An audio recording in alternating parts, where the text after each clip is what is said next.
Sebelum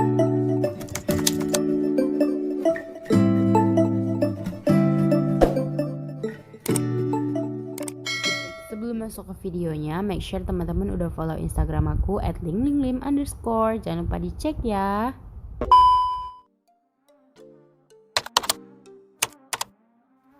Hai guys, welcome back. It's me, Lingling.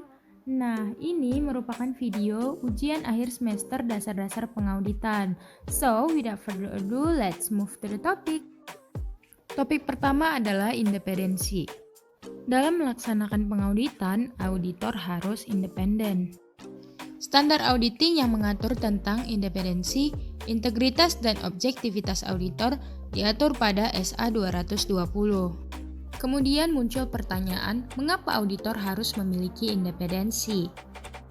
Seorang auditor perlu menjaga independensi dalam setiap penugasan. Nah, independensi merupakan sikap mental yang tidak mudah terpengaruh dan juga tidak dikendalikan dengan klien. Jika ada seorang auditor yang tidak independen, maka jasa yang diberikannya patut untuk dipertanyakan. Institut Akuntan Publik Indonesia mengeluarkan kode etik profesi untuk mempertahankan sikap independen yang harus ditaati oleh seluruh anggota profesinya. Jenis-jenis independensi yang harus dimiliki oleh auditor yang pertama adalah independensi pemikiran atau independensi yang ada dalam diri auditor. Jika auditor bisa menanamkan dalam dirinya bahwa kalau saya independen, saya objektif, dan saya berintegritas, saya akan menilai seluruh bukti secara profesional dan tidak dipengaruhi oleh siapapun. Nah, auditor harus mempertimbangkan pandangan pihak lain atau tidak bisa mengabaikan pihak ketiga. Nah, pihak ketiga di luar dari auditor dan klien. Yang memandang independensi tersebut, inilah yang dinamakan independensi dalam penampilan. Yang kedua adalah opini auditor. Kita mulai dari jenis-jenis opini auditor. Pertama, opini wajar tanpa pengecualian atau unqualified opinion. Pendapat wajar tanpa pengecualian menyatakan bahwa laporan keuangan menyajikan secara wajar dalam semua hal yang material, posisi keuangan, hasil usaha, dan arus kas entitas tertentu sesuai dengan prinsip akuntansi berterima umum di Indonesia atau biasa disebut dengan PABU. Ini adalah pendapat yang dinyatakan dalam laporan auditor yang berbentuk baku. Yang kedua, opini tidak wajar atau adverse opinion. Opini tidak wajar biasanya dilakukan hanya jika ketidaksesuaian terhadap PABU mempunyai efek yang besar atau material dalam laporan keuangan. Ketiga, tidak memberikan pendapat atau disclaimer opinion. Nah, pernyataan ini tidak memberikan pendapat yang menyatakan bahwa auditor tidak menyatakan pendapat atas laporan keuangan tersebut. Nah, opini ini dikeluarkan ketika auditor tidak puas akan seluruh laporan keuangan yang disajikan dan apabila terdapat pembatasan terhadap ruang lingkup audit. Nah, si auditor dapat menerbitkan opini tidak memberikan pendapat ini. Nah, yang terakhir, wajar tanpa pengecualian dengan paragraf penjelas atau modified unqualified opinion. Nah, ini adalah ketika keadaan tertentu mungkin mengharuskan si auditor menambahkan satu paragraf penjelas di dalam laporan auditnya. Topik yang ketiga adalah asersi manajemen. Jenis asersi manajemen ada 5. Yang pertama adalah keberadaan dan keterjadian atau existence or occurrence. Asersi tentang keberadaan dan keterjadian berhubungan dengan apakah aset atau hutang entitas ada pada tanggal tertentu dan apakah transaksi yang dicatat telah terjadi selama periode tertentu. Yang kedua, kelengkapan atau completeness. Asersi ini berhubungan dengan apakah semua transaksi dan akun yang seharusnya disajikan dalam laporan keuangan telah dicantumkan di dalamnya. Yang ketiga, hak dan kewajiban atau right and obligation. Asersi ini berhubungan dengan apakah aktiva merupakan hak entitas dan utang merupakan kewajiban perusahaan pada tanggal tertentu. Keempat, penilaian atau alokasi, valuation or allocation.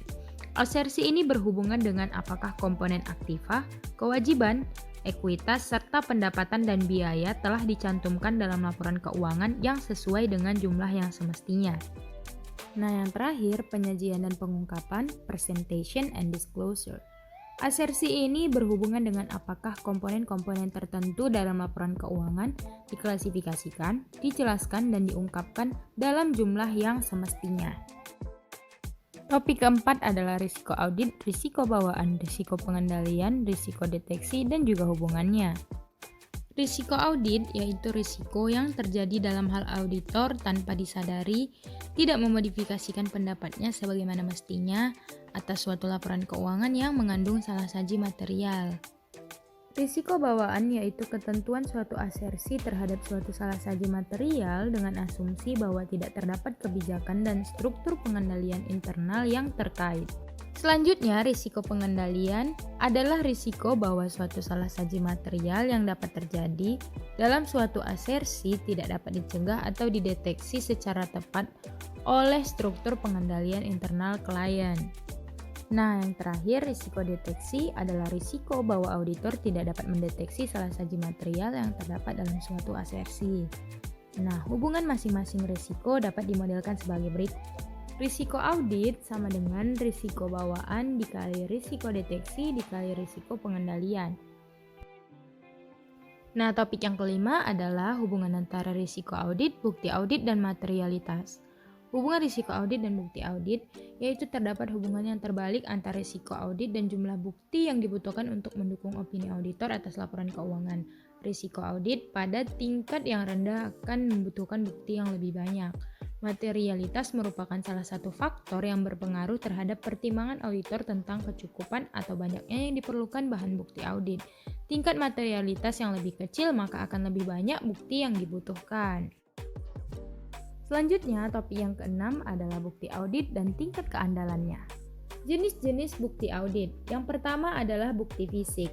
Bukti ini biasanya diperoleh auditor dalam memeriksa aktiva berwujud. Nah, bukti ini juga diperoleh dari pemeriksaan fisik secara langsung terhadap objek pemeriksaan. Yang kedua adalah konfirmasi. Konfirmasi merupakan bukti yang diperoleh dengan meminta jawaban tertulis secara khusus dan langsung kepada pihak-pihak yang mengetahui informasi keuangan.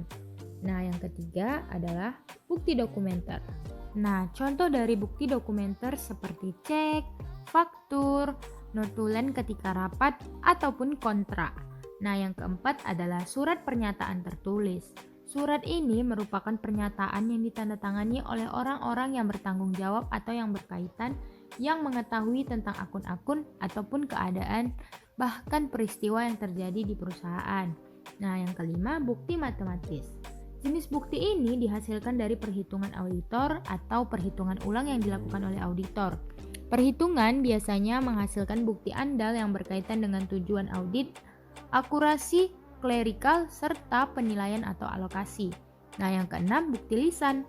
Selama audit, auditor akan sering bertanya kepada pejabat perusahaan atau pegawainya. Nah, bukti tersebut yang merupakan bukti lisan. Selanjutnya adalah bukti analitis. Bukti ini mencakup penggunaan rasio-rasio dan perbandingan data klien dengan data industri, kondisi perekonomian, hasil operasi perusahaan periode sebelumnya, atau hasil yang diharapkan, misalnya seperti anggaran. Nah, kita lihat gambarnya, ini merupakan tingkat keandalan dari yang paling tinggi ke yang paling rendah. Yang pertama, dokumen yang dibuat pihak luar dan dikirim langsung ke auditor. Nah, ini yang paling tinggi nih tingkat keandalannya. Yang kedua, dokumen yang dibuat pihak luar dan disimpan oleh klien. Yang ketiga, dokumen yang dibuat perusahaan dan didistribusikan ke pihak luar. Nah, ini yang paling rendah, dokumen yang dibuat perusahaan dan hanya diedarkan di dalam perusahaan. Nah, topik yang ketujuh adalah prosedur audit. Prosedur audit adalah metode atau teknik yang dilakukan oleh auditor untuk memperoleh dan mengevaluasi bukti audit. Nah, ada beberapa nih jenis-jenis prosedur audit. Nah, yang pertama adalah prosedur analitikal.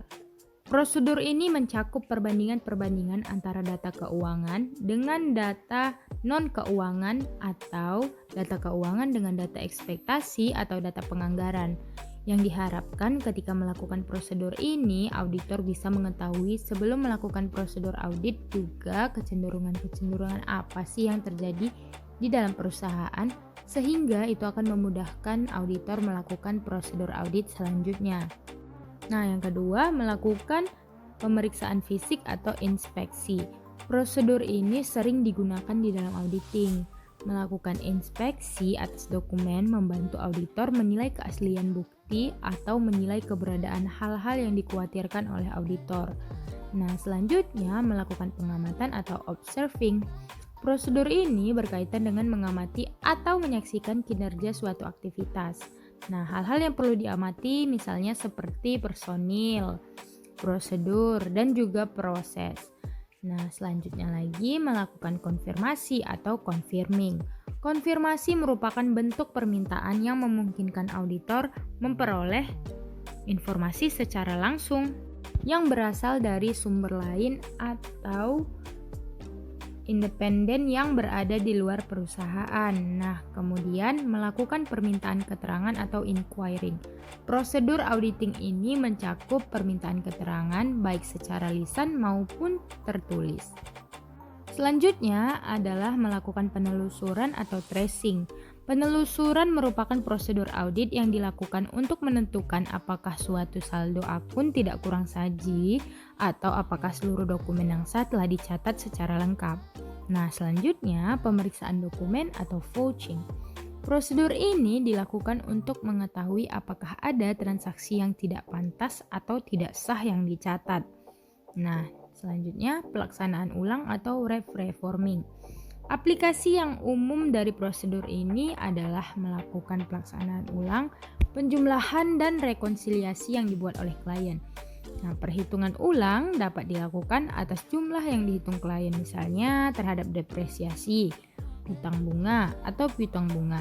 Dan juga bisa juga kepada harga per unit di daftar persediaan.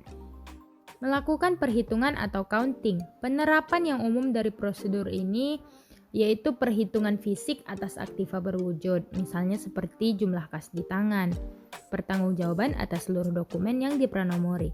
Prosedur pertama disebutkan menghasilkan bukti fisik atas jumlah yang sebenarnya ada dan biasanya digunakan untuk menguji saldo. Nah, yang terakhir melakukan analisa atau analyzing. Analisa mencakup penggunaan prosedur analitis. Prosedur analitis terdiri dari mempelajari dan membandingkan beberapa data. Prosedur ini mencakup penggunaan rasio keuangan sederhana, membandingkan hasil aktual dengan anggaran, serta model matematika dan statistik seperti analisa regresi. Topik yang ke-8 adalah penilaian risiko pengendalian dan juga pengujian pengendalian. Nah, risiko pengendalian ialah risiko bahwa salah saji material tidak dapat ditemukan oleh pengendalian secara tepat waktu.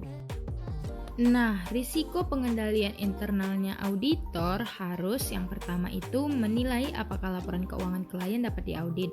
Nah, biasanya ini terkait dengan integritas dari klien, integritas manajemen, ataupun kecukupan catatan akuntansi.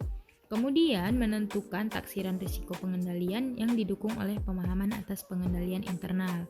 Nah, yang ketiga mengidentifikasi kelemahan, itu ada 2, kelemahan signifikan dan kelemahan material. Selanjutnya berkomunikasi dengan manajemen tentang kelemahan pengendalian tersebut. Nah, yang dimaksud dengan pengujian pengendalian adalah pengujian yang dilakukan oleh auditor untuk menilai efektivitas pengoperasian pengendalian internal klien dalam rangka mendukung estimasi awal atas risiko pengendalian. Nah, kita masuk ke topik yang terakhir yaitu risiko deteksi dan juga pengujian substantif. Penilaian risiko deteksi adalah risiko bahwa auditor tidak akan dapat mendeteksi salah saji material yang ada dalam suatu asersi. Nah, dalam tahap-tahap audit atas laporan keuangan, penentuan risiko deteksi terletak pada tahap auditor mendesain pengujian substantif. Yang dimaksud dengan pengujian substantif yaitu adalah prosedur yang didesain untuk menguji apakah ada salah saji moneter atau nilai rupiah yang secara langsung mempengaruhi kewajaran dari laporan keuangan. Nah, ada 3 nih jenis pengujian substantif. Yang pertama pengujian atas transaksi, yang kedua prosedur analitis, dan yang ketiga adalah pengujian atas saldo akun. Nah, sekian dari video kali ini. Semoga video ini bermanfaat dan jangan lupa untuk subscribe. Terima kasih teman-teman. See you in the next my video. Bye.